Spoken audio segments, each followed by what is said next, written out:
Rozpoczynamy trzeci, ostatni panel w dzisiejszym dniu. Towards a New Grand Strategy.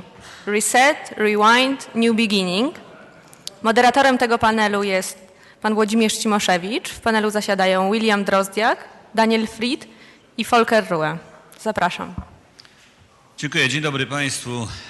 Proszę Państwa, bardzo się cieszę, że mamy takich gości uczestniczących w tym panelu. Pozwolę sobie przypomnieć, że pan Volker Rühe w latach 90. był ministrem obrony Niemiec i pamiętamy jego niezwykle przyjazne nastawienie do Polski i silne zaangażowanie w projekt rozszerzenia Sojuszu Północnoatlantyckiego.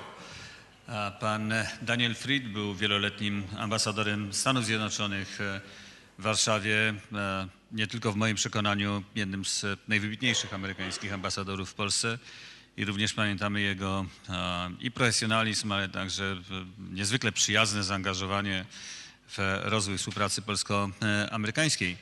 Pan Drozdiak na pewno jest najwybitniejszym koszykarzem w naszym gronie, ale przede wszystkim jest wybitnym dziennikarzem, politologiem, człowiekiem, który przez całe dziesięciolecia przybliżał amerykańskim czytelnikom, głównie Washington Post, bieg wydarzeń w różnych ważnych, często zapalnych miejscach świata. Od dawna zajmuje się kwestiami europejskimi, zna świetnie Europę, więc jest świetnie dobranym uczestnikiem takiej dyskusji. Proszę Państwa, my nie mamy oczywiście mandatu do podsumowywania czegokolwiek, ale mieliśmy ten przywilej, że mogliśmy wysłuchać wszystkich poprzedników w tej dyskusji w trakcie konferencji. Ja osobiście uważam, że temat pierwszej konferencji pod wezwaniem czy przypomnieniem nazwiska Bronisława Geremka został wybrany świetnie. Osobiście uważam, że jak raz dla Europy i dla Stanów Zjednoczonych obecna i przyszła współpraca są w moim przekonaniu tematem numer jeden w rozważaniach o naszej polityce zagranicznej.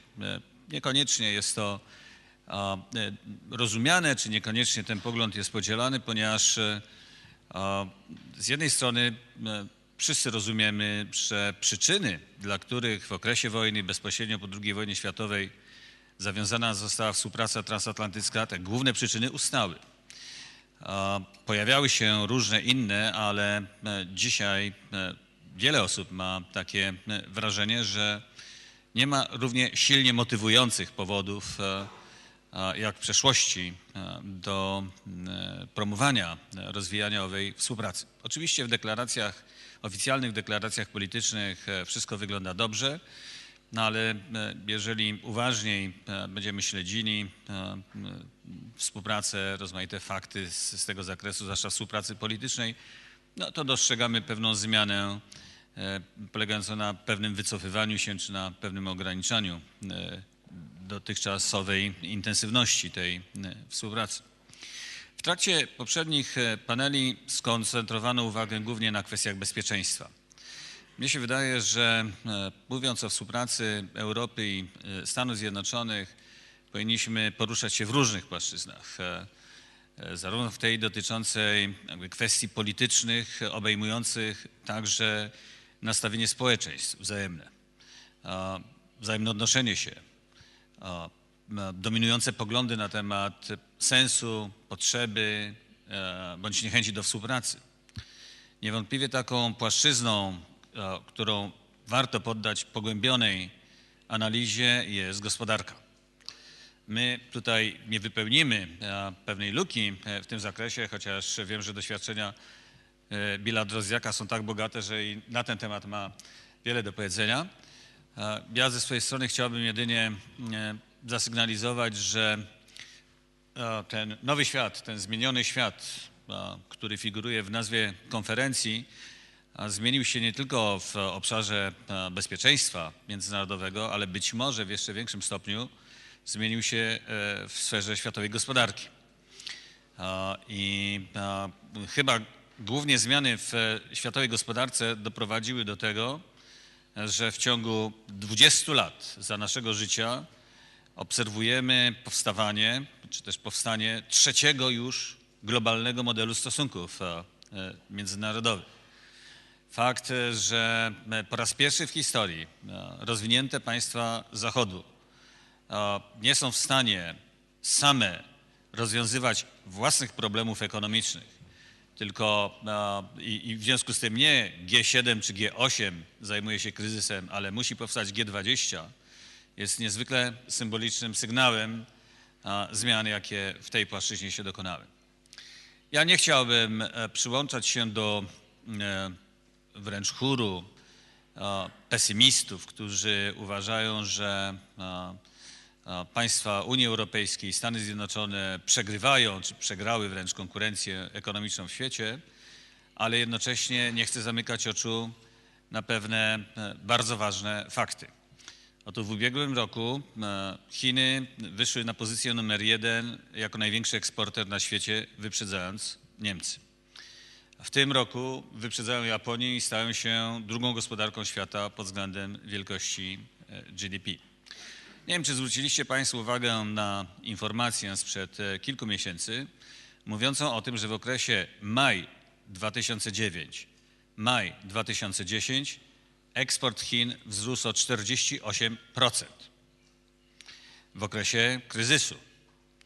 Ja rozumiem, że punkt odniesienia, punkt startowy 2009 mógł być szczególny ze względu na głębię kryzysu, ale gospodarka światowa nie wzrosła o 48% w ciągu tego roku, a chiński eksport potrafił wzrosnąć. To bardzo wiele mówi o nadzwyczajnej wprost i konkurencyjności, i zdolności do wykorzystywania rozmaitych nadających się okazji. Ktoś wczoraj mówił o nadal bardzo silnej pozycji zarówno Unii Europejskiej, jak i Stanów Zjednoczonych w handlu światowym i w gospodarce światowej. To prawda, że my ciągle reprezentujemy 50% globalnego GDP wspólnie, ale 60 lat temu Stany Zjednoczone same wytwarzały 60% światowego PKB. Dzisiaj 25%. To z jednej strony oczywiście dobrze, że świat się rozwija, bo to oznacza trochę mniej biedy, trochę mniej ekonomicznych, socjalnych źródeł napięć i konfliktów, ale to jednocześnie też perspektywa rosnącej konkurencji. Czy to może stać się nową racją natężonej współpracy transatlantyckiej, współpracy Europy ze Stanami Zjednoczonymi? Nasze gospodarki są ściśle związane, choć jednocześnie często ze sobą rywalizują, konkurują. Czy możemy posunąć się dalej w tym obszarze? Czy możemy sobie wyobrazić wzmacnianie elementów wspólnotowych w gospodarce Ameryki i Europy? W Europie od czasu jego słynnego wystąpienia w Berlinie, myślę tutaj o wystąpieniu Baracka Obamy w kampanii poprzedzającej wybory prezydenckie, pojawił się czy odżył taki element spontanicznej sympatii do Stanów Zjednoczonych i zwycięstwo tego prezydenta w wyborach bardzo przychylnie nastawiło opinię publiczną w Europie do Stanów Zjednoczonych, do współpracy z Ameryką. Po dzień dzisiejszy, jak wiadomo, działalność prezydenta amerykańskiego jest bardzo wysoko oceniana w Europie, znacznie wyżej niż w Stanach Zjednoczonych. Może w tym przypadku jak raz dystans pozwala na bardziej racjonalne spojrzenie. A jednocześnie to za tego prezydenta dochodzi do takiej sytuacji i to po przyjęciu traktatu lizbońskiego, po stworzeniu w Unii Europejskiej nowych urzędów reprezentujących wspólnotę europejską, dochodzi do takiego oto zdarzenia, że prezydent amerykański nie przyjeżdża na szczyt Stany Zjednoczone, Unia Europejska, no, co jest oczywiście dostrzeżone w Europie bardzo mocno. Czy nie jest pewnym paradoksem, że ten prezydent, który został tak ciepło i sympatycznie przywitany przez opinię europejską, ze zrozumiałych powodów, zwracając swoje zainteresowanie także ku innym partnerom, nieco osłabia zainteresowanie swojej administracji tradycyjnym partnerem europejskim. Chciałbym zaprosić, udzielając już Panom głosu, nas do popuszczenia wodzów wyobraźni, uruchomienia naszej wyobraźni. do pewnej próby swobodniejszego poruszania się także w odleglejszej perspektywie. O naszej współpracy możemy mówić, komentując bieżące wydarzenia, ale możemy spróbować wyobrazić sobie świat za lat 20 czy 30, wtedy, kiedy to będzie ważne dla naszych dzieci, dla naszych wnuków i zastanowić się, czy ta perspektywa raczej nas zachęca do owego new beginning i new grand strategy, czy też nie. Volker, please take a floor.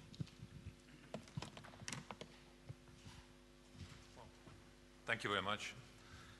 I would also like to begin by paying tribute to Professor Geremek. I had the privilege of working very closely together with him as Big Brzezinski between 2005 and 2008. On the Ukraine, we made a net assessment. And I hope what we found out in the end, that freedom of press and diversity of political institutions will be permanent. We will not be proved wrong. I don't think we will be proved wrong. So I'm looking back to that with press conferences in Washington and Berlin and the cooperation. I want to make three remarks. First, I have to say something on the European Union. And I'm a critic of day-to-day politics, but what I've heard here, I think, underestimates the power, the strengths, the magnetism which the European Union still has. And I have to say something on that. First time I was in Warsaw was 1971 as a young Christian Democrat. And in the first place, it is the Polish people that changed this place, the courage to stand up, Solidarność and others. But then, in the second place, from my point of view, it is the perspective of membership in the European Union and the membership in the European Union which changed this place. If you want to understand the power of the European Union, just look at this situation. I mean, if it's a retired power or obsolete or not visible, why are so many countries queuing to become a member? If that is a crisis, I always say, how would you call that if nobody wanted to join the European Union and the first country would like to quit? And if you want to feel the magnetism, and sometimes it may be lost once you're inside the European Union, which is a normalization process, come with me to Kharkiv. 100,000 students, 80% Russian-speaking, eastern Ukraine. Many people who don't know will think they are looking to Moscow. I have to tell you, they're looking to Brussels and the way of life coming out of the European Union.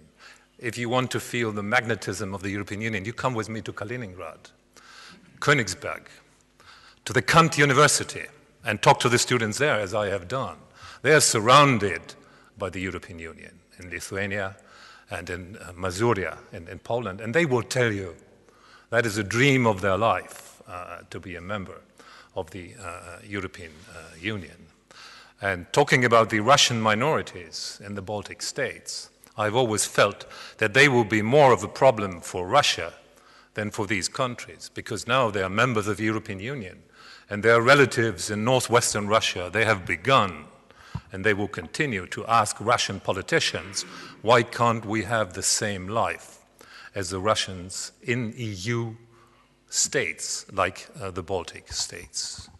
If you want to understand the European Union, you have to understand there would be no reunification of Europe, no reunification of Germany, if it had not been for the European Union. Can you imagine anybody supporting the reunification of Germany as a national project? Nobody would have supported it. And by the way, if it had not been for Solidarność and the Charter, but at some moment, East Germans would have gone to the street and say, we want German reunification. The tanks to crash that would not just have come from the East. So I will not be more particular. So you have to understand, I mean, the whole reunification of Europe, and German reunification is part of it, embedded in it, would never have happened if we had continued after the Second World War to go a national way. It's only possible because of the European Union, and don't say it has no power. It still has power. It's unique in history. It's something between nation states and an alliance and a federation. It's closer to a federation from my point of view than to an alliance. It's much more intimate than an alliance, completely different from the NATO, what regards the rules you have to stick to. Big German companies sentenced to pay 500 million euros for something by the European court. The French president being blamed, rightly or wrongly, for what he's done with the Roma. Where else is that happening in the world? Nowhere in the world you have a model like that, and never before in history it has happened. So let's be careful, not to underestimate the power and the magnetism of the European Union. I'm very critical, of the leadership that is right there and many other things.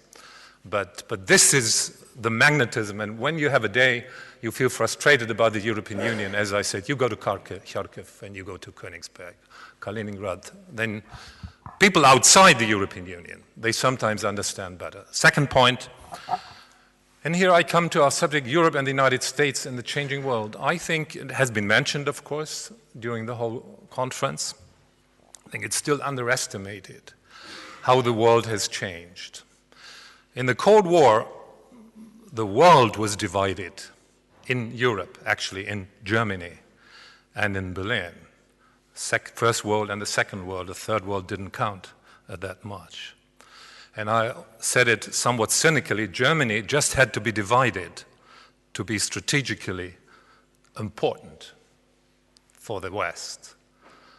And when you tell people that the United Germany may be strong economically and so on, but its strategic importance is nothing compared with the strategic importance of West Germany in the world that fortunately we have left. The United States was of existential importance for all of us, and we in some way were of existential importance, Europeans, because the world was divided here.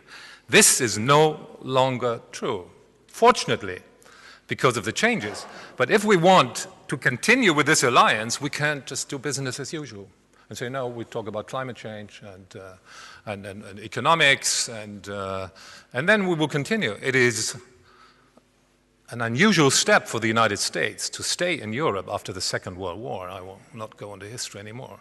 So my point is, if we want to reconstitute, and that is the right term, this alliance, it's not enough to share the same values. There's no reason to have this kind of apparatus like the alliances. They don't have this with other parts of the world, the United States, where they also share the values, like Japan, for instance, and others.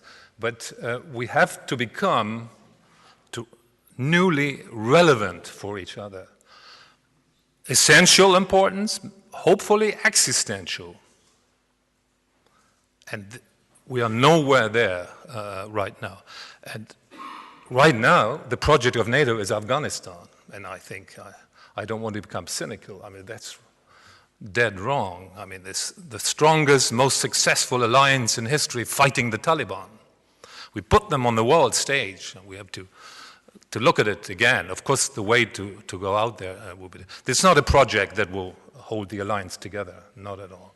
So what could be, and that is the third point I would like to make, the issues, and here I look at Europe. I'm not going to talk about the United States. You have your own problems, the tea parties and other things.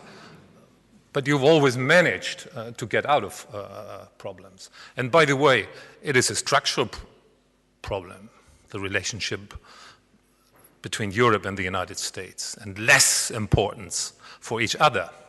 It's nothing to do with presidents. Some people thought it was because of W. That's dead wrong. They don't understand the structural changes. So what could make this relationship existential again in the 21st century? That's the question we have to deal with. And my headlines would be Russia, wider Europe, division of labor, and Middle East. It's very strange. The Middle East was not mentioned here when we talk about the future of the alliance. First of all, Russia. I believe, and it has not been spelled out, that NATO in principle, should say the door is open.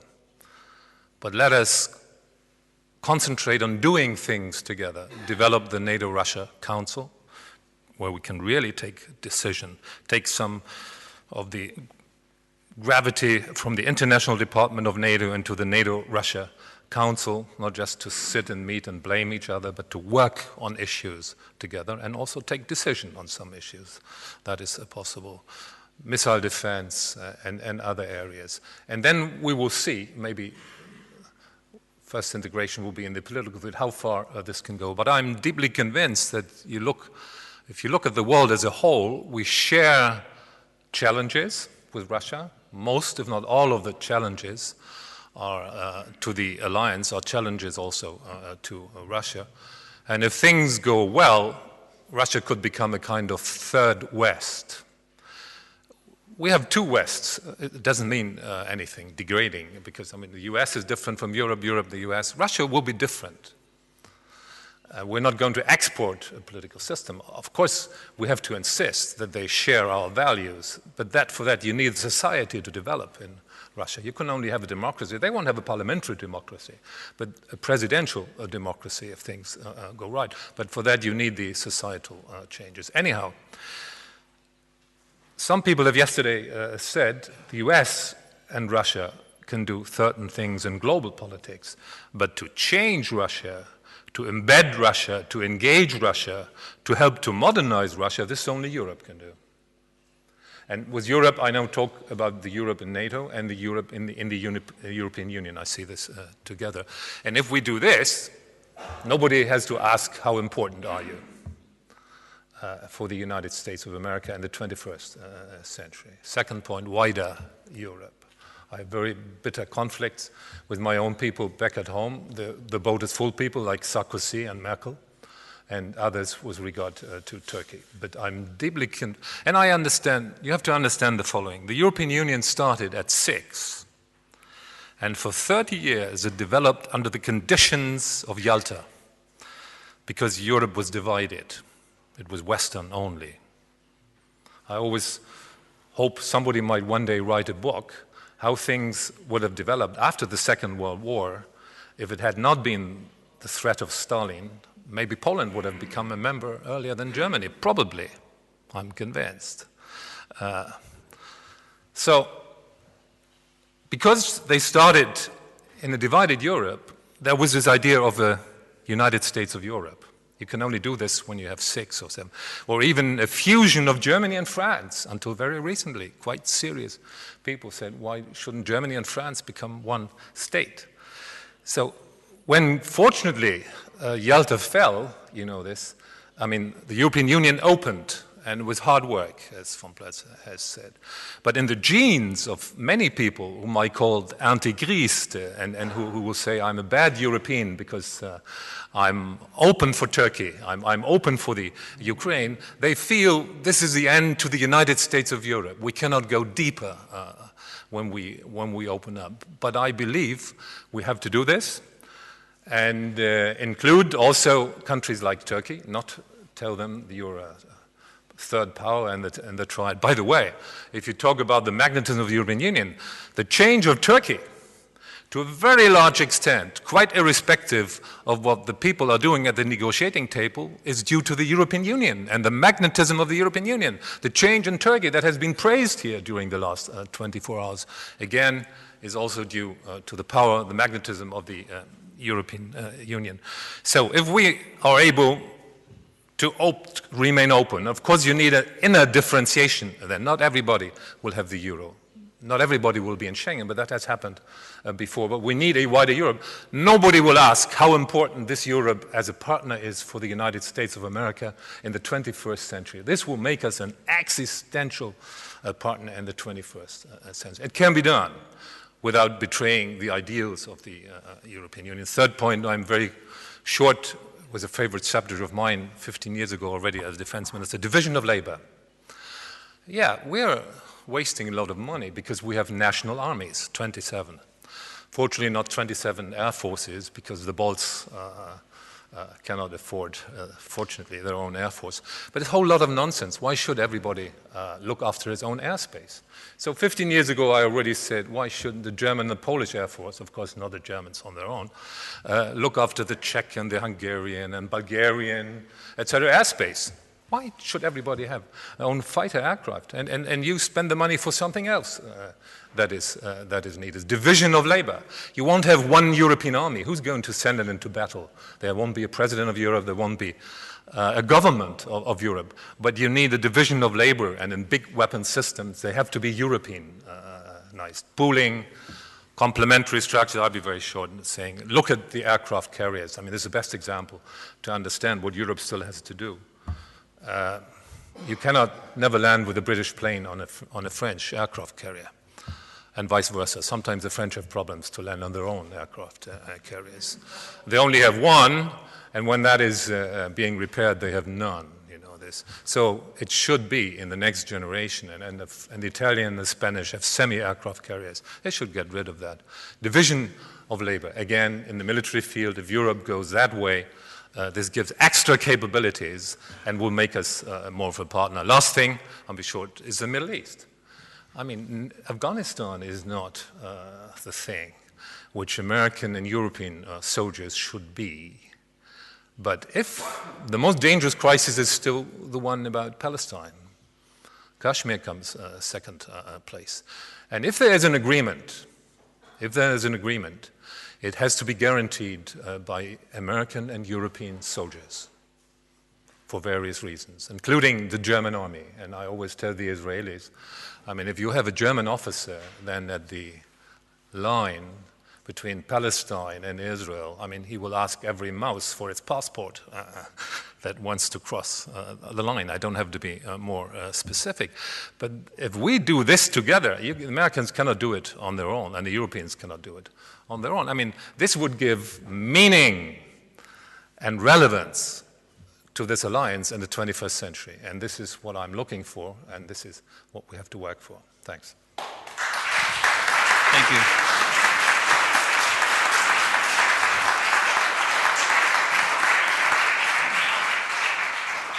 Thanks, Volker. Very interesting, very inspiring. Dan?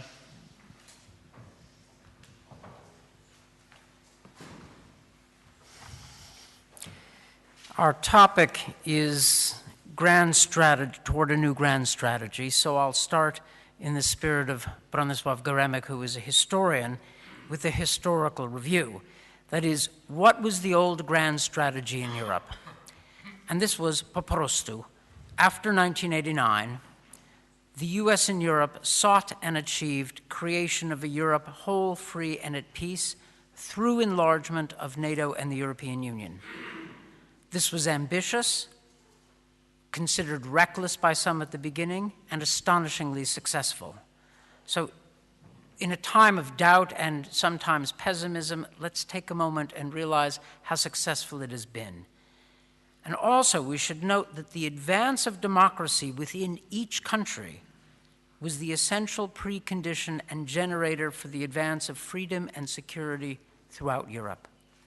President Obama put it this way in his Nobel Prize speech last year: only when Europe became free did it finally find peace. So as it turns out, freedom and security are indivisible. We assumed at the time that transatlantic relations were central to European and American interests equally, and we were confident that transatlantic values, democracy, free markets under the rule of law, and an open liberal world as opposed to closed empires, were ascendant and could take root throughout wider Europe. Now, NATO enlargement, and by the way, I have to pay tribute to Volker Rühe, who was critical in the NATO enlargement debates in the early years, when he and I were very unpopular within our own administrations. NATO enlargement meant extending the security between West European states throughout Central Europe. And NATO enlargement was also, in practice, the first great step toward EU enlargement.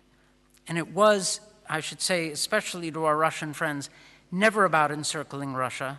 And indeed, on the contrary, the vision of a united Europe was meant at least in my government's view, to include Russia if Russia wanted this and made itself capable of being included. Now, EU enlargement has meant that Europe, whole, free, and at peace, is daily reality for 400 million Europeans, including 40 million Poles. And this success outstrips every prediction made at the time in Washington and many made in Warsaw. I know this, sadly. This grand strategy obviously faces challenges today, and one of the challenges is with respect to enlargement generally. In wider Europe, countries that once or still aspire to join European and transatlantic institutions faced external constraints and internal debate. The Russo-Georgian War and current Russian occupation of part of Georgia is a challenge to the fundamental principle that European borders should never again be changed through war. That is why my country has been adamant in refusing to recognize Abkhazia and South Ossetia as anything except part of Georgia, and we continue to insist that Russia live up to its ceasefire commitments to pull back its troops to pre-war positions. Ukraine's recent elections make clear that there's no consensus in that country for NATO membership. And the extent of Ukraine's commitment to EU membership is not clear, and I hope Volker Rühe is right about the way the country goes. In any event, those choices are in Ukrainian hands, as they should be.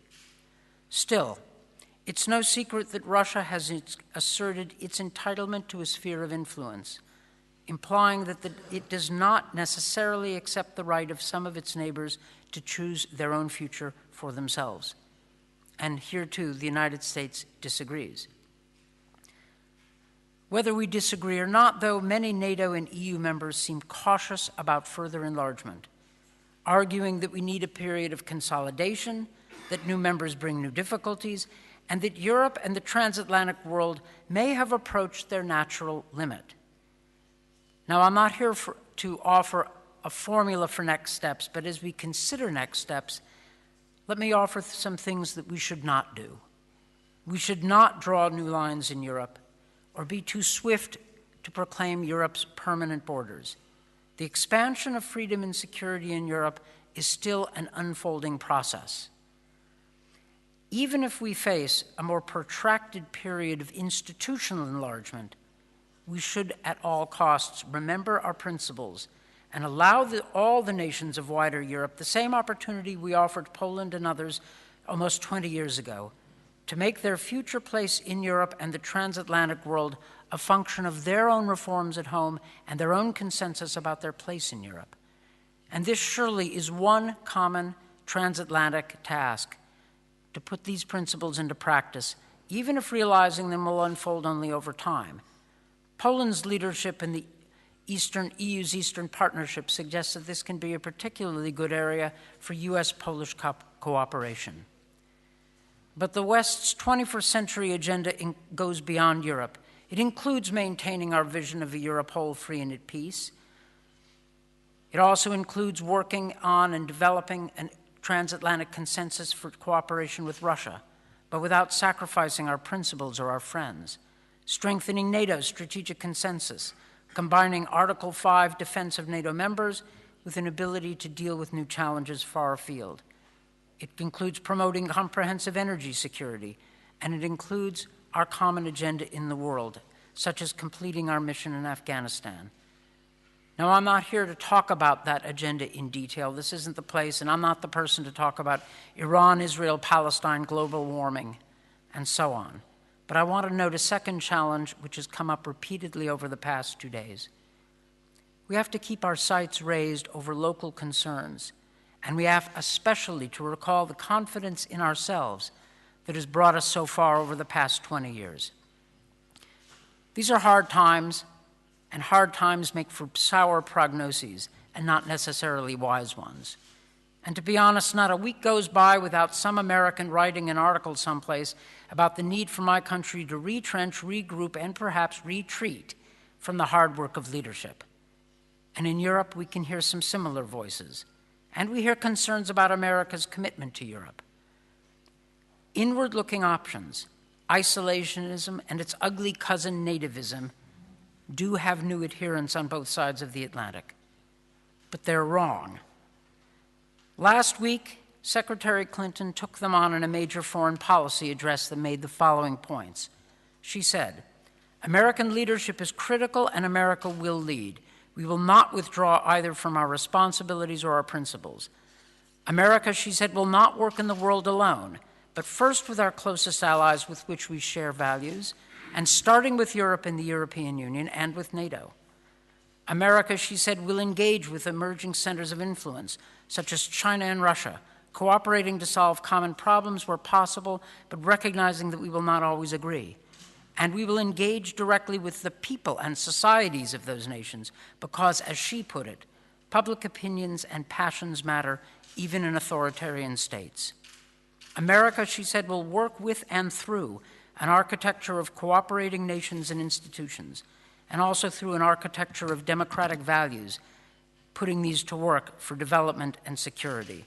Now, she was speaking to an American audience, and in so speaking in Europe, I want to make an additional point.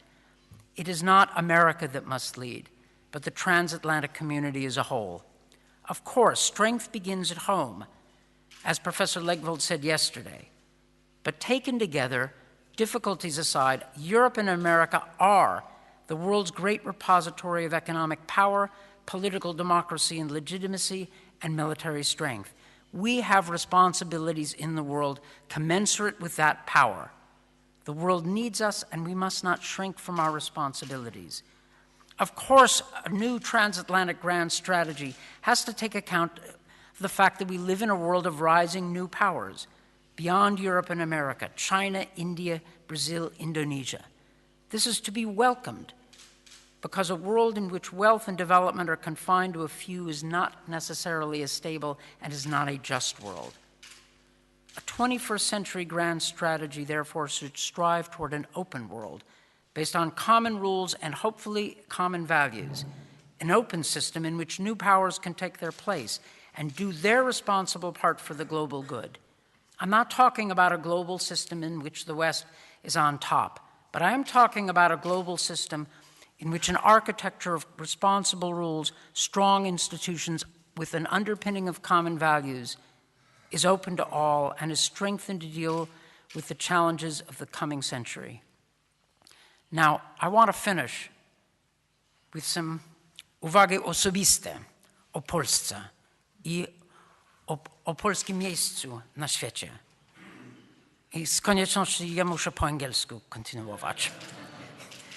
But I'll start with my bottom line. Poland is not a world power, but it is a regional power. And it seems to me that Polish interests extend beyond its borders. And it seems to me, as someone long attached to Poland, that this country has a stake in an active, outward-looking transatlantic strategy. And as an American, it is indisputable that my country is better off with Poland as an active power and an active partner. Now, recent polling numbers show a significant, in fact, double-digit improvement in Polish views about the United States, better than any time since the height of the Iraq War. Of course, I'm always for better polling numbers in Poland about the United States, but we don't need, nor should we seek, at least I don't need as an American, a return to what former Ambassador John Davis used to call Poles' blind love for the U.S. This was a product of Poland's unnatural position in Europe as a captive nation of the USSR. Poland occupies a natural place now as a free, sovereign European nation. It's natural that Poland will identify as European. It is natural that Polish students will travel and study in Europe, a train ride away. Of course, I wish there were more American student exchanges available for Poles. But let's be clear, all of these changes are a product of our success, not our failure. Now, Polish views, but let me be honest, szczerze mówiąc teraz, Polish views of America were affected by some hard lessons, including in Iraq. My country badly underestimated the difficulty of the responsibility we took on in March 2003. Poland also had certain expectations, and some of them were reasonable, and some of them were not met. That operation was long and hard, And though the outcome now seems better than we thought possible 3 years ago, the Iraq War generated a skeptical reaction in both our countries. And this skepticism has spilled over in Poland, it seems to me, to NATO operations in Afghanistan. Now, some Poles believe that this country, having suffered so much in the 20th century, has earned the right for quiet enjoyment of its security and its prosperity without foreign adventures or even much activity in the world. I get it. After all, Poland has not had such good prospects since, frankly, before 1648. Polish politics are stable and modern. Your economy is developing. Poland has strong allies and no existential security threats. The younger generation of Poles has been born in a free country and has every right to a normal life. But surely, Polish history teaches that good times do not roll along automatically, and turning from the world does not mean the world ceases to matter. Poland's economy is now oriented west, to Germany and the EU, and that's good. But it also means that Poland's prosperity is a function of the prosperity of Europe as a whole, and Europe's prosperity is without question linked to the world. The world. Does Afghanistan matter? My country didn't think so until 2001. Does Iran matter? Now? If it develops nuclear weapons? If the Straits of Hormuz close and world oil crashes? Again, those not interested in the world will find that the problems of the world are interested in them. Life after liberation is not paradise. It's just a better place from which to keep working. Now, I spoke of a common transatlantic agenda, and we're better off with Poland as an active shaper of that agenda. Nic o nas bez nas, goes the Polish saying. But in the 21st century, like it or not, events in the world are all o nas wszystkich. Whatever that means for Polish policy, I suspect it does not mean może być o nas, ale proszę bez nas.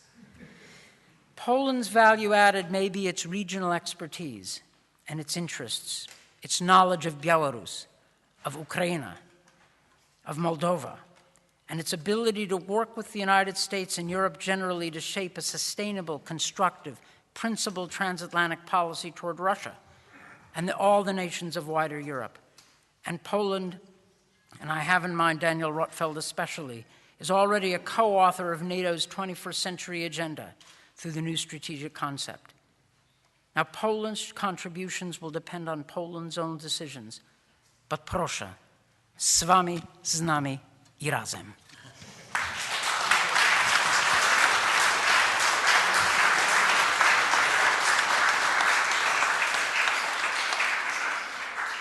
Thank you, Ambassador, for that Polish-American speech.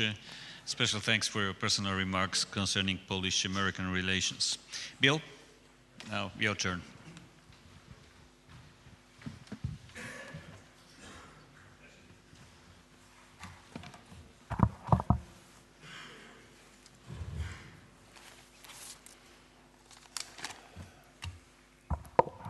Well, my thanks to the organizers for inviting me here and to pay homage to a man I admired, whom I last met a few years ago in Brussels when I was serving as the chief European correspondent with the Washington Post. We had a wonderful conversation, and we were talking about journalism and history and scholarship. And Bronislaw told me, he said, always remember, as a journalist, your job is to challenge authority, challenge stereotypes, and challenge conventional thinking. So in that spirit, I'd like to elevate discussion as the concluding speaker here, maybe to about 30,000 feet, and look at Europe and the United States in a changing world, because I want all of you to think that, yes, the world is changing, but maybe it's changing in ways that we don't really realize. Over several decades as a journalist, I developed a healthy skepticism of forecasting. In fact, there's a phrase my former boss, Ben Bradley, the editor-in-chief of the Washington Post, used to use time and again when he'd hear these polls and predictions. He said, "He who lives by the crystal ball must soon learn to eat broken glass." So in that spirit, I'd like to look at some of the conventional views that we've heard in the last couple of days about the supposed rise of the emerging powers like China and India and the supposed decline of the West. I suppose I would put myself in the camp of those who fear the potential collapse of China and India and look forward to the renewed rise, resurrection of the West, particularly Europe and the United States. And it's not an original thought. You just have to look back 20 years ago when it was all the rage in the United States, a book by Paul Kennedy about the rise and decline of great powers, and a book here in Europe by my friend and a colleague of several of you, Konrad Zeitz, well-known German diplomat, who wrote a book about Japan, the next superpower. And Konrad's view was that by the year 2000, every major company would be Japanese. The top 10, he said the only question remaining was whether IBM would be number 10. Well, we all know what happened in the last 20 years, the lost decades for Japan. And I think that there's a good chance that we may experience in the years to come a need to revise our thinking about China and India. And I'll be brief because in the interest of time, so we can leave many opportunities for discussion. But look at the problems China is facing. Massive corruption, great distrust of the central authority, environmental degradation on a scale that we haven't seen anywhere else, tension between rich and poor, between the countryside and the cities. Even the communist authorities admit they have thousands and thousands of violent episodes of violent social unrest that are becoming harder and harder to control. There's a real estate bubble that will make our problems in the United States look minuscule compared to what could happen in China. The level of education is much poorer than many people realize. My good friend Tom Friedman was bemoaning the fact that Americans are not becoming engineers, and he pointed to some figures from the Chinese that, look, they graduated several million engineers. Well, my son just returned from Beijing University, where he spent 3 months, and he was shocked by the poor quality of the education. He said, Dad, you know, what they call an engineer is an auto mechanic in Beijing.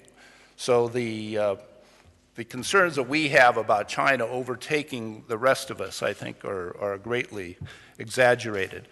And last but not least, you have to look at the demographic problem there. The policy of one child over many years, notably the rise of the births of males, has led to a disproportionate society. And God only knows what the impact will be some years from now of 1 billion single children, many males, who have grown up spoiled by their parents. 1 billion spoiled brats, that's a society that I do not look forward to living in. And most of all, geopolitically, I don't think China is, whenever I go there, I hear constantly everything from the official line is predicated on fear. It's not ambition to rule the world. It's fear that their society will break apart, and indeed, not just regions like Tibet, but other places in China will try to break apart. So just holding their country together is going to be the major task of the leadership there. So I think we should put this in greater perspective. Second, India. Okay, everybody loves to use the line, India, the world's biggest democracy, 1 billion. Well, how can you call a country like India a democracy when you have a caste system that is a scandal, would be a scandal in terms of ethnic discrimination anywhere else? My good friend Vishaka Desai, who is president of the Asia Society in New York, tells me every time she goes back to her home country, she is shocked by how the caste system is being reinforced more and more.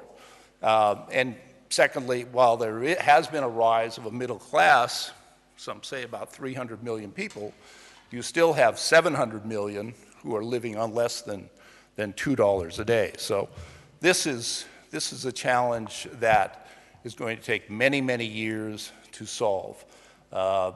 Sure, there's the attraction of big markets in both China and India, but an American CEO, Jeff Immelt of General Electric, just told the breakfast audience where I was present that he is retrenching his company back into Europe, expanding here, because he said the dirty secret is nobody's making money in China and India to the extent that we thought we would.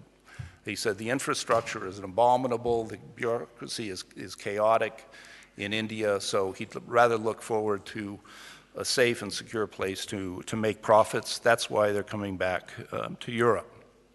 Now, now on the positive side about Europe and the United States, my good friend Volker gave an eloquent exposition on why the European Union is really the most successful experiment in global governance. I just want to add a little anecdote.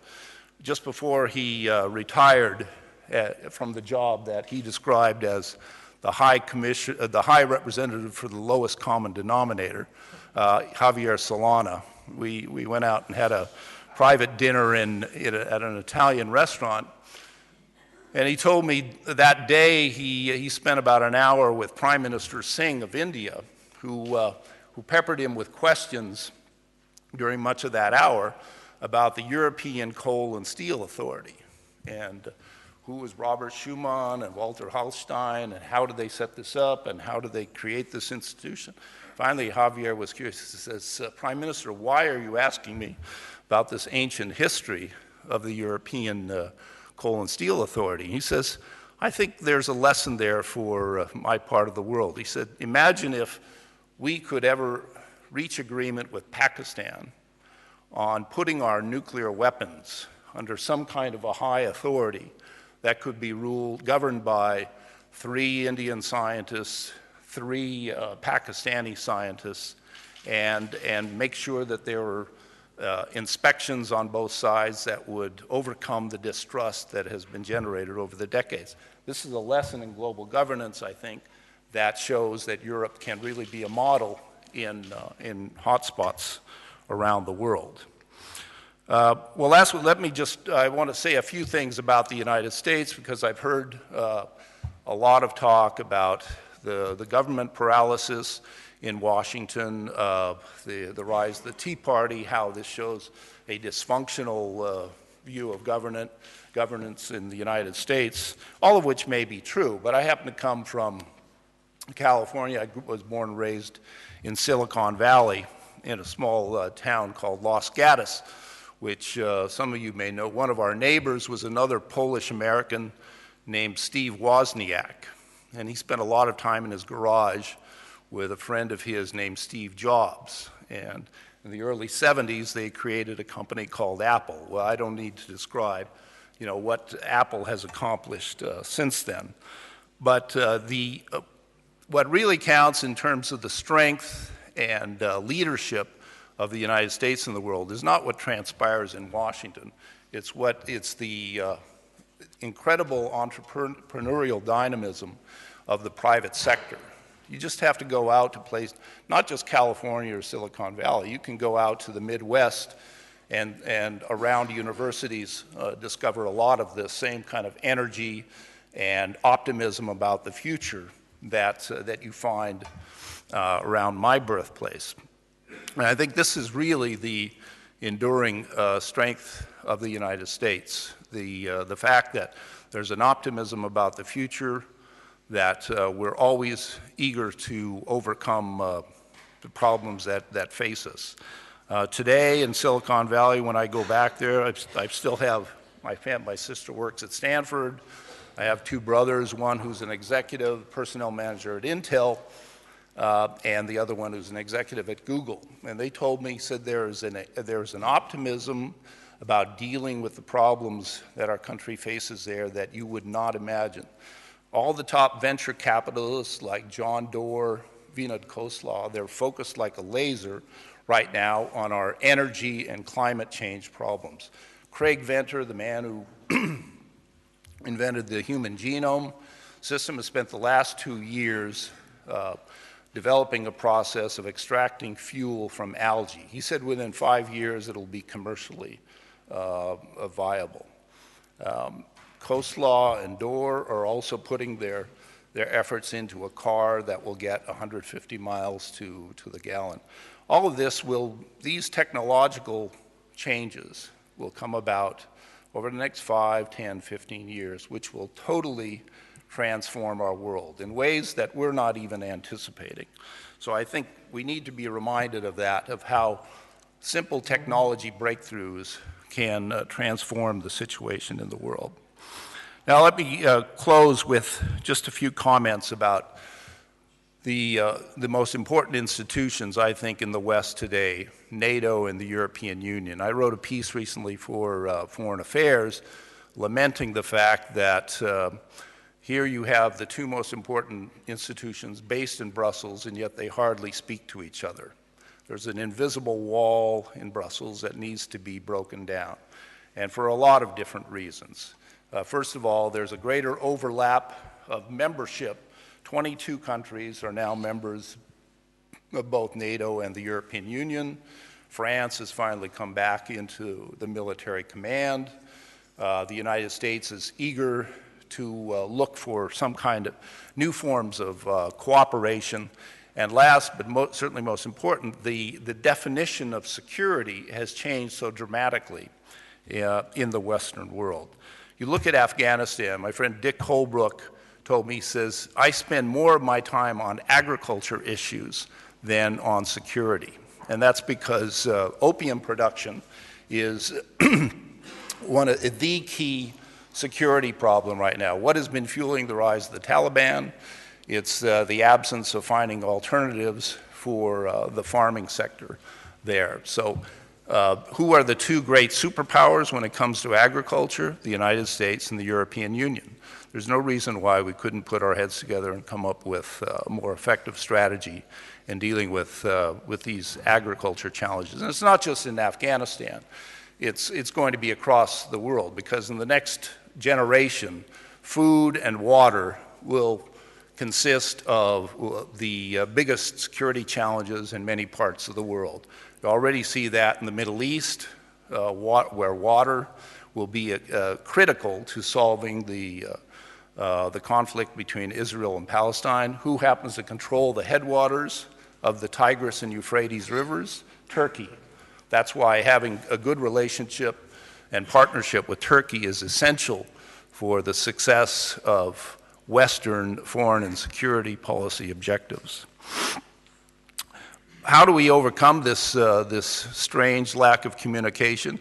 I think there's no reason to continue this notion of separate bureaucracies. It would be great if the United States would find a way to meld its State Department views with Defense Department views, so that we'd have a new attitude toward looking at economic issues as part of the realm of security. I think Europe would go along with this in many respects.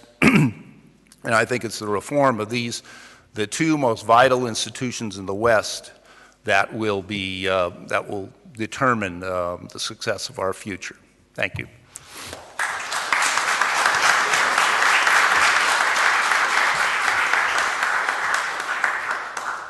Thank you, Bill, very much for your encouraging, optimistic comments and beliefs. I think that many of us will especially remember your remark about, optimistic remark about 1 billion spoiled Chinese men.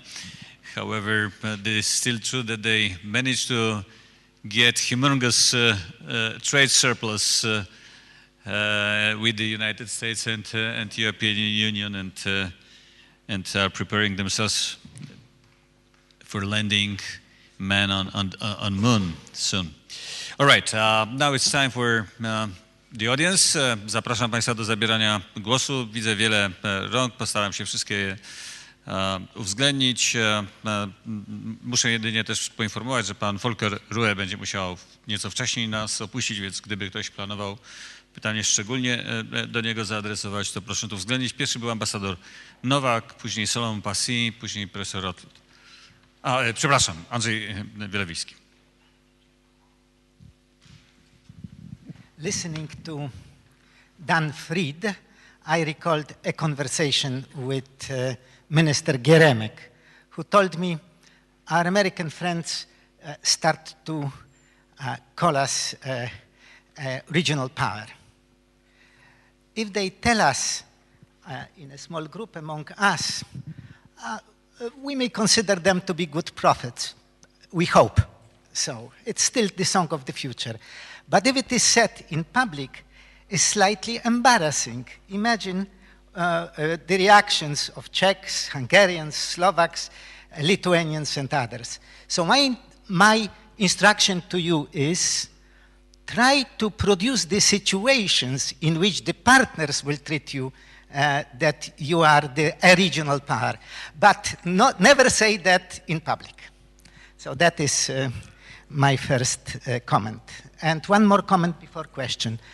Of course, when I hear about grand design or grand project, whatever we call it, strategy, of course I think about Poland. That's why, of course, this what was said by the three speakers, I have to address also to our situation. Our situation as a country which somebody today described as a land in between. Of course, last 3 years, we have shown that we are more and more ready to participate in such in active shaping of the changes which are occurring, because the changes are practically now the most important thing. They are accelerating. The problem is, however, that our location, our dimension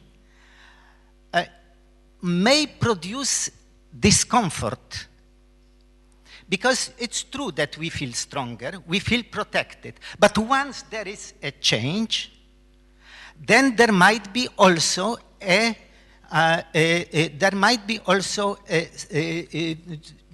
change of our own position. Therefore, we want also to secure ourselves for a change, however, taking active part in the change. So my question is, are our Western allies ready to support us in assuring this what was in this what is written in the report where Professor Rothfeld participated and Ambassador von Pletz, that there will be a certain reassurance. We are not asking, I suppose, we are not asking something drastic. We are not asking demands from Russia.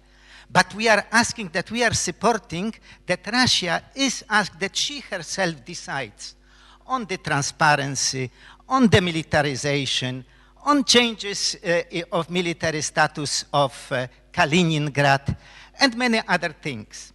I failed, unfortunately, to ask our Russian friends on this, whether they would be ready themselves decide about it. But at least now I would like to hear from you, especially also from Minister Rühe, because we do not forget that you wrote this famous article in February in Der Spiegel.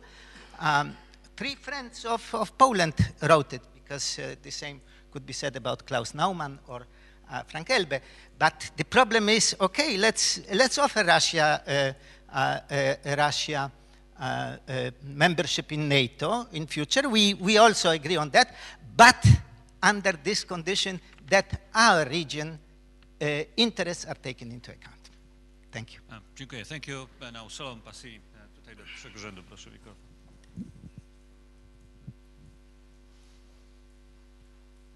Thank you, Włodzimierz.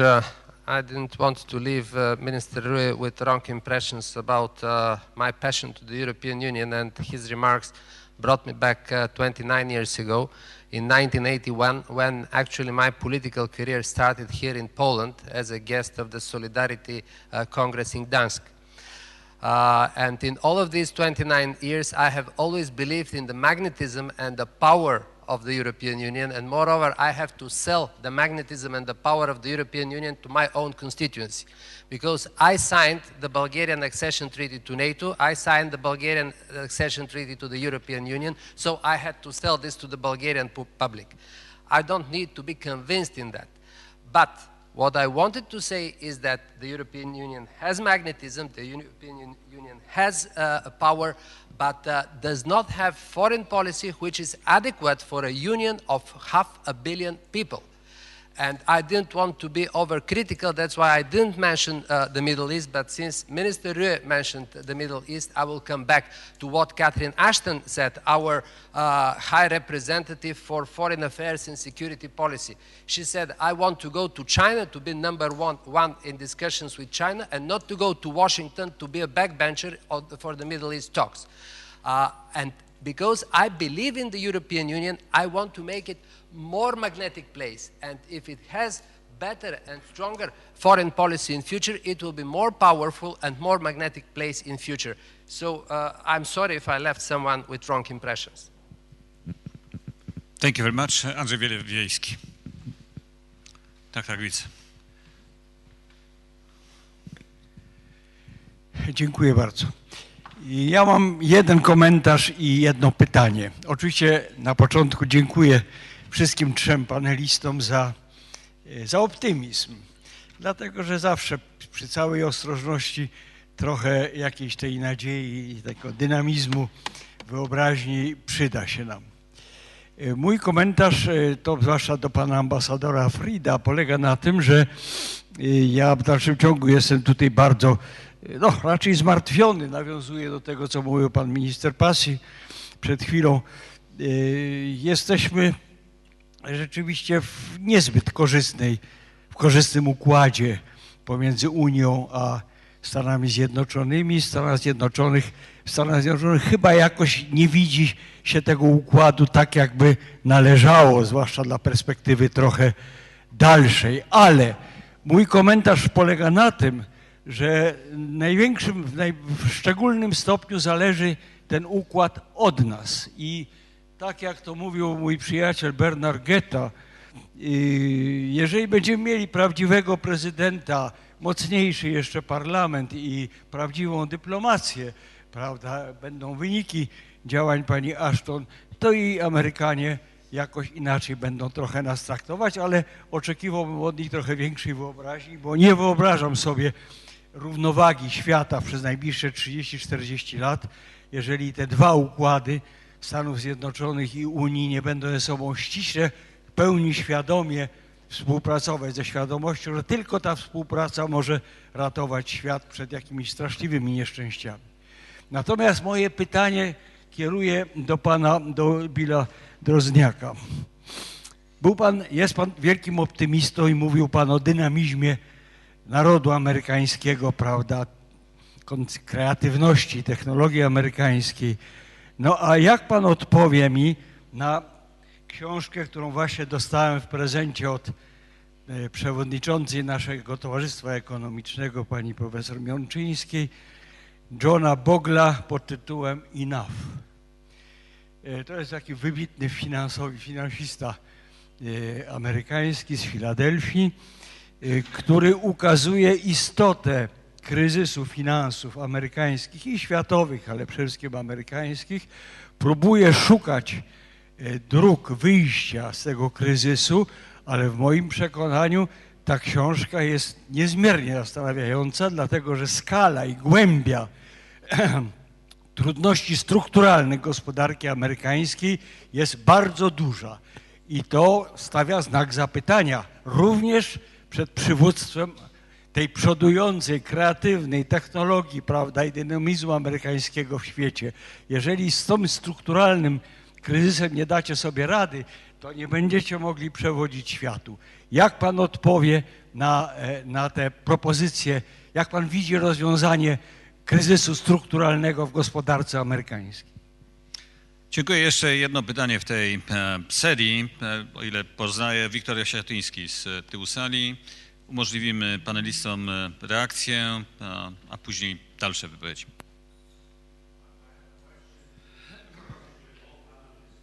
Wait a moment for a microphone.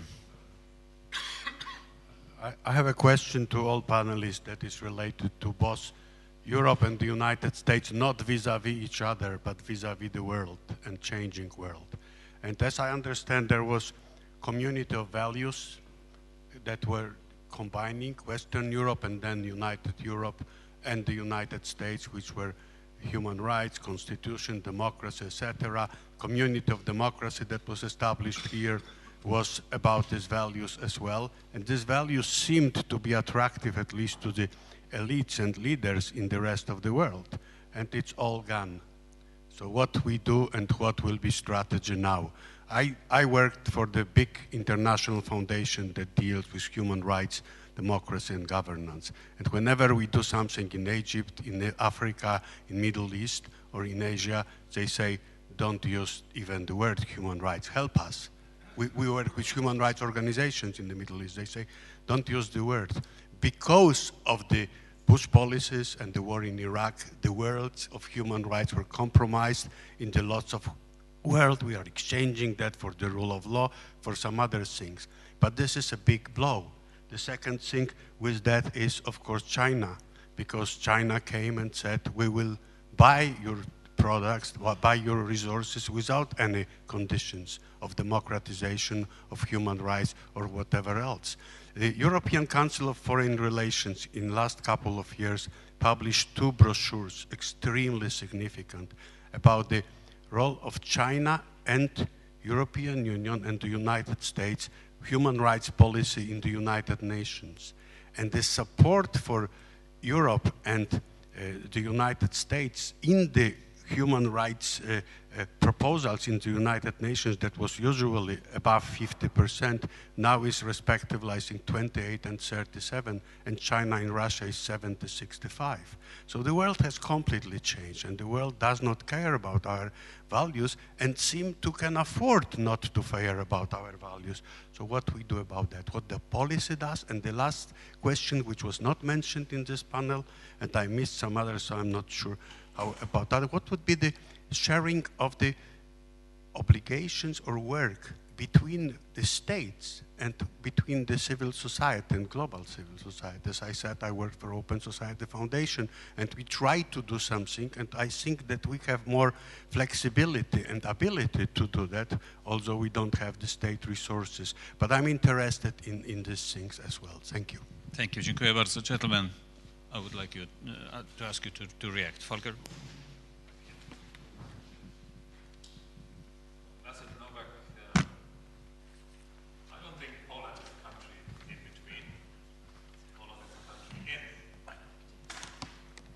In the EU and in NATO, so you have the same security as we have, and I don't see any reason why we should see challenges and threats in a different way. Actually, when I started to convince the Americans in the 1990s, who were against, in the beginning, opening of NATO, I told them the following. I mean, Poland will be a member of the European Union. And then they will say, but we want the same security as Germany, so we also want to be a member of NATO. What should I answer them? Should I tell them NATO is not so important, you don't need to be there? Just be a member of the European Union? This will be the end of NATO, and there'll be a new European security organization. So by being a member of the EU and of NATO, you're in, and you are not in between. And talking about the capabilities, I mean, I have suggested to Poland many years ago without any response so far, because, I mean, to be very open also, you are enjoying, after getting out of the Warsaw Pact, to be a nation, a free nation again, whereas other countries, I mean, have been more ready to give up sovereignty. What I've suggested is, and Janusz will be interested, was after we were defense ministers. We would have done it like we've done in Chechen. I mean, we've done the German, Danish, Polish Corps. And even in the time of I'm very free to speak, the time of different presidents here, and different political leaders, there was a German general running a Polish division. Nobody really noticed this. But this is the kind of thing you should do. Yeah, in Chechen, of course. And in Chechen, the core. Change. German, Danish, Polish general.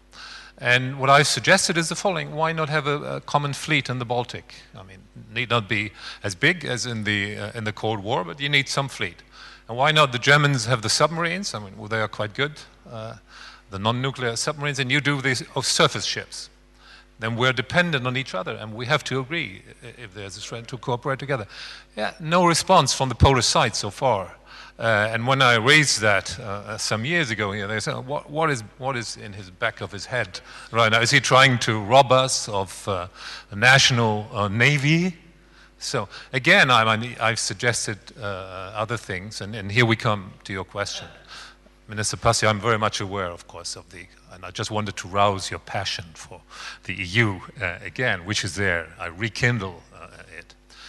No majority decision in foreign policy. I mean, how is this going to work? I mean, can you imagine, how a majority of small and medium countries will take a majority decision to tell Britain, France, Italy, I'm not talking about Germany, of course we will obey, what to do? This is not realistic. So from my point of view, I'm very pragmatic. I think we have to go at it by capabilities. There will be no new capabilities unless we become dependent on each other in the way I've said, complementary structures, pooling, this. So look at the aircraft carriers, for instance. I mean, the Iraq War, French and the British wanted to go different ways. One wanted to ship down there, and the other wanted to stay in the shipyard. This. If you depend on the other, because the next generation of aircraft carriers is common, is complementary to each other, you have to make up your mind where the aircraft carriers are going, and if they are going. I have suggested many years ago to the French defense minister, who was a woman then, the following. She was always saying, you have to spend more money and defense, and we're doing so. I said, okay, let's make a deal. I'll buy a squadron of French Rafale, and I'll station them on the Charles de Gaulle. She didn't hug me for good reason, because she understood. If I have a German squadron on the French aircraft carrier, which makes a lot of sense, the French don't have to pay for the squadron, and we have a kind of integrated structure. We want to have a say where this aircraft carrier is going, and this they do not want. This is the national structures of Europe that are still there. I've been on aircraft carriers both in San Diego and Norfolk, and of course, every American plane can land, so to speak, on every American aircraft carrier. So this is where we are in Europe. How can you talk about a foreign policy by majority decision? It's not going to be there, just on paper, like in Iraq. What you need is share capabilities, and then you have to agree what to do and what not to do. That is the only way. Human rights, I think it's a very important issue. Question of credibility. I think we're not that bad internationally. You always have to come to compromises. I mean, when you deal with big powers, and of course the role of the NGOs, I think, is nowhere stronger than in Europe. It is really a trademark of Europe. But I think you're much more competent on this, coming from the State Department, as I am. Well, Jerzy, I'll take the point about, modesty. But it's one thing when you say so yourselves that Poland has regional reach. It's another thing when other people say it.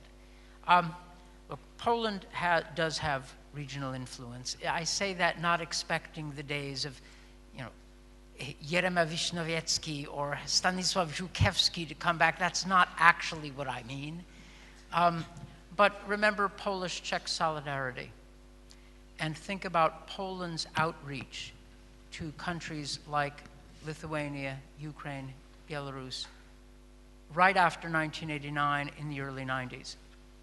Look what might have happened and what most people predicted would happen, which was a renationalization of foreign policies after the fall of the Berlin Wall, and a return to the hostile regional situation of the 1930s. And none of that happened.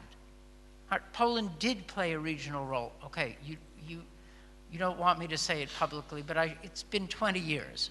So I can begin to whisper it or say it here in the Pałac na Wodzie, all right? Poland has intellectual, political capabilities of doing good, all right? And mainly I want to encourage Poles to think outwardly, because this is a good thing. It doesn't mean that no country has a monopoly on wisdom or is free from error. I understand that. God knows, speaking as an American over the, thinking about the past 10 years. But we need active countries, and what I fear is that the best countries turn inward. That's chiefly what I don't want. With respect to Professor Wielewieski's comment, Poland is not and should not feel caught between the United States and the European Union. There was a bad period 6-7 years ago when the US and Europe were quarreling for frankly no good reason. There were fools on both sides of the Atlantic. Fools in America who thought Europe was too weak, fools in Europe who thought America was too wicked, and they were trying to make careers on it. It was an awful period. I don't miss it whatsoever, and Poland should not feel that there is no competition. A stronger EU is in my country's interests. Absolutely. And Poland is in the EU. A close relationship with America means just that. Common values, and is the democratic model accepted? I think Bill Drozdiak had it right. Now, I'm not an expert about China and India, but I'm always a little suspicious of declinism as a Western intellectual fad. I mean, come on, Spengler's been dead for a long time, okay? And he keeps getting resurrected every 20 years. And I'm just, whenever I hear of the power and the potential of some authoritarian country and how it's better than the democracies and more efficient, I keep thinking to the Americans who thought that we would be overtaken by the Soviet Union back in the 1930s. It was very popular. It was very popular in the 50s, very popular in the 70s. You could write books about how we were going to lose the Cold War to the Soviet, because the Soviet economy was better than ours and they were more efficient. So I think that the model of liberal democracy and the rule of law does not belong to the West, all right, but I think it's a valid model. Now, maybe I'm wrong, but so far, I'll bet on this.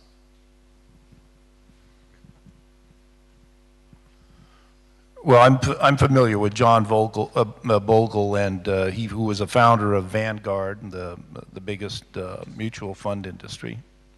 Whoa!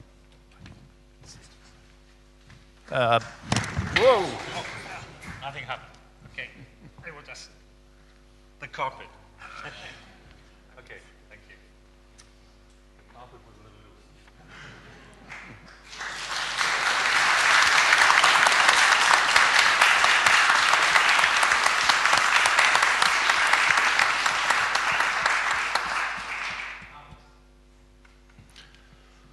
No, the problem he describes is very real in terms of the financial crisis in the United States. But we faced this before. I mean, during the 1980s, the United States was the world's biggest debtor.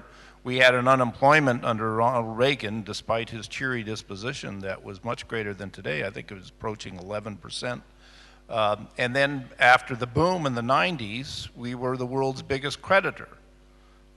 Then during the last 10 years, we became the world's biggest debtor again.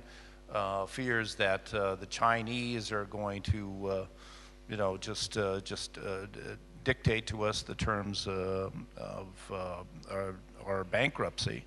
I think again that there's a tendency to, well, first of all, people are aware of it, even in the government on both sides, Republicans and Democrats. As I said, I'm not a big believer in government solutions, and I think that's the strength of America, that we have a much smaller government sector, probably about 22% in general. Right now, because of the downturn, it's gone up to about 25, 26%, but that's still less than half of the state control of the economy that you have in many places in Europe, including France and Germany and Italy. So I think that, as I said earlier, the strength is in the ingenuity and the entrepreneurial ability of the private sector. I'm convinced we will find a solution to these problems. It's Medicare, now that we have a baby boomer group that is reaching retirement, that is running the risk of breaking the bank. But there are all sorts of medical breakthroughs on the horizon. What is happening in terms of biotechnology, where the United States has the lead, is absolutely incredible. And I think that's going to transform the healthcare sector. Similarly, in the economy at large, I mentioned earlier what's going on in energy with new forms of fuel and all that. Imagine we could solve our energy crisis in one fell swoop with just a simple gasoline tax on imported gasoline. It won't happen probably because for a lot of political reasons, but there are other ways around this, and I'm convinced that it will happen just simply because there's so much power out there. The universities in the United States, the brain power at the universities, 10 of the top 15 universities are in the United States. And there's so much research, and the ability to link this to the business world is really the fundamental strength of the United States in solving a lot of these problems. And just a question to respond to the human rights issue and development aid for that matter. I think what is often overlooked in Europe is, again, the contribution of the private sector in the United States. You yourself work for the Open Society Institute. That is thanks to the generosity and philanthropy of George Soros, a Hungarian immigrant to the United States who is determined to donate all of his fortune before he dies to good causes such as the Open Society Institute, promotion of democracy, and you have the Gates Foundation, what they're doing in Africa. When you add all of this that's going on in the private sector, it's quite an impressive outlay of funds that is devoted to the development of human rights and democracy and better health care in the rest of the world. Thank you very much. We still have approximately 15 minutes, so if there's anybody still wanting to ask questions or say something. Janusz Oniuszkiewicz, proszę bardzo. Ja chciałbym tutaj podnieść sprawę, która bardzo często była podnoszona w Unii Europejskiej, mianowicie tego, jak wygląda dialog pomiędzy Unią Europejską, Europą i Stanami Zjednoczonymi. Otóż często podnoszono tego rodzaju zarzut, że to jest dialog w rozmaitych, bardzo ważnych sprawach, ale który na dobrą sprawę jest podejmowany, kiedy w Stanach Zjednoczonych w zasadzie decyzja już jest podjęta. Kiedy ten dialog ma na celu jedynie uzyskanie niejako wsparcia albo akceptacji dla tych decyzji, które już podjęte zostały. Jeżeli tak jest, no wtedy oczywiście sytuacja jest bardzo trudna, bo Stany Zjednoczone to jest jak wielki supertankowiec, którego, że tak powiem, zmienić kurs jest strasznie trudno, a zatrzymać jest jeszcze trudniej. W związku z tym jakby taki apel do tego, żeby te właśnie obiekcje wziąć pod uwagę, bo inny sposób, że tak powiem, dialogowania z Europą może się przydać. Wiele rzeczy powiedziano głębokich, czasem paradoksalnych o Ameryce i Stanach Zjednoczonych. Jak nie wiadomo, kto coś takiego powiedział, to najczęściej okazuje się, że to był Churchill. Otóż podobno Churchill powiedział o Stanach Zjednoczonych, że Stany Zjednoczone zawsze dochodzą do prawidłowego rozwiązania problemu, ale po wyczerpaniu wszystkich innych sposobów. Otóż chodzi o to, żeby ten proces trochę skrócić i tego rodzaju dialog może się temu przyczynić. Dziękuję bardzo. Czy jeszcze ktoś? Nie widzę dalszych zgłoszeń. Dziękuję Państwu bardzo. Proszę Państwa, pozwolę sobie na kilka słów na zakończenie tego panelu. Paneliści szczodrze dzielili się z nami wszystkimi optymizmem. Myślę, że biorąc pod uwagę, że to był panel kończący konferencję, to bardzo dobrze. To odgrywa rolę nieco pedagogiczno-terapeutyczną. Chociaż ja osobiście uważam, że rzeczywistość jest może bardziej złożona i nie odrzucałbym, Daniel, tak bardzo tych głosów intelektualistów. Oni czasami są jak gęsi w starożytnym Rzymie. Muszą alarmować, to jest ich naturalna rola, alarmują przed nadciągającym niebezpieczeństwem, a jednocześnie to trochę równoważy oficjalny optymizm polityków. Więc w sumie z zetknięcia się różnych opinii możemy dochodzić do bardziej wypośrodkowanych i racjonalnych poglądów. Nie będę rozwijał już, czy powtarzał myśli wypowiedzianych w trakcie tej konferencji. Jest rzeczą oczywistą, że zwłaszcza w ostatnim dwudziestoleciu świat zmienił się niebywale w każdym wymiarze, w każdym sensie. Że w związku z tym też zmieniły się uwarunkowania współpracy Europy, zwłaszcza Zjednoczonej Europy ze Stanami Zjednoczonymi, że czasami pojawia się pewien brak wiary w to, że powody dla naszej współpracy zachowują swoją taką egzystencjalną wartość. Ja osobiście jestem głęboko przekonany, że mimo zachodzących zmian Europa i Ameryka są nadal sobie najbliższe nie tylko ze względu na często wspominane, wspólnie dzielone, wyznawane wartości dotyczące prawa, wolności, ale ze względu na nasze nawet najbardziej fundamentalne interesy. I jest zadaniem nas wszystkich, intelektualistów i polityków, umieć we właściwym czasie, a więc żeby osiągnąć ten efekt skrócenia do dochodzenia do właściwych rozwiązań, we właściwym czasie odczytywać te nowe znaki i te nowe okoliczności, umieć je definiować i dobierać do tego właściwe formy działania. Nie mam też wątpliwości, że mamy wiele do zrobienia po stronie europejskiej. Volker oczywiście bardzo wspaniale i słusznie przypominał nam wszystkim o wielkości projektu europejskiego. Czasami także my, nowi członkowie Unii, będący w niej dopiero od kilku lat, już troszeczkę zapominamy, jak bardzo chcieliśmy się do niej dostać i jak atrakcyjna była to dla nas perspektywa. Trochę powszednieje nam to członkostwo, trochę się do tego przyzwyczajamy. Ale niewątpliwie jest to projekt wciąż bardzo ambitny i bardzo atrakcyjny dla świata. Tym niemniej mamy niezwykle wiele nadal do zrobienia. Ten świat wymaga od nas jeszcze większej politycznej jedności. Minister Rühe mówił, że Unia bardziej mu przypomina federację niż tradycyjny sojusz. To prawda, jest to projekt szczególny, ale przecież potrzeba nam jeszcze więcej tej tożsamości, identyczności politycznej. W przeciwnym razie nasza atrakcyjność całej Unii, jako partnera wobec Waszyngtonu będzie ograniczona. Więc trzeba byłoby i to rozumieć wtedy, kiedy próbujemy definiować rolę i zadania państw narodowych w Europie i tej europejskiej wspólnoty. Ale nie tylko Amerykanie dochodzą po wyczerpaniu wszystkich innych możliwości do słusznych rozwiązań.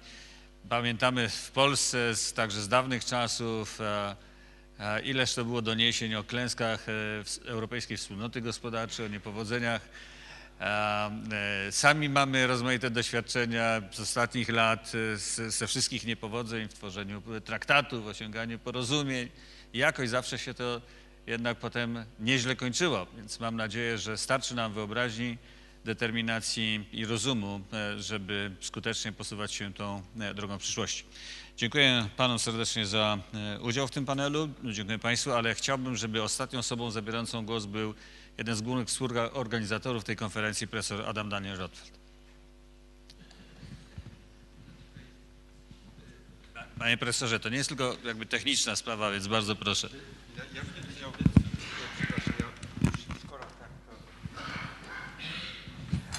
Ja bym to nazwał atakiem bez ostrzeżenia, ponieważ w istocie rzeczy ani nie jestem głównym organizatorem, tu są główni organizatorzy i właśnie się rozglądam w tej chwili, muszę włożyć okulary, a i widzę już. Także bardzo proszę. Znaczy ja jedyną rzecz, którą chcę powiedzieć, że wydaje mi się, że nasze założenia, kiedy myśleliśmy na temat tej konferencji, zostały nie tylko spełnione, ale z uwagi na potencjał intelektualny uczestników, one wyszły nieco poza ramy tego, co myśleliśmy. Mam na myśli przede wszystkim, że niektórzy uczestnicy tak na gorąco słusznie, krytycznie oceniali, że ta dyskusja była nazbyt ogólna, za mało, nazwijmy to, dotycząca takiej działalności operacyjnej, ale mam wrażenie, że te uwagi padają ze strony tych, którzy nawykli są do tego, że dobra dyskusja jest wtedy, jeśli można w punktach ująć, do realizacji. Otóż to nie jest tego typu dyskusja i nie takie były założenia.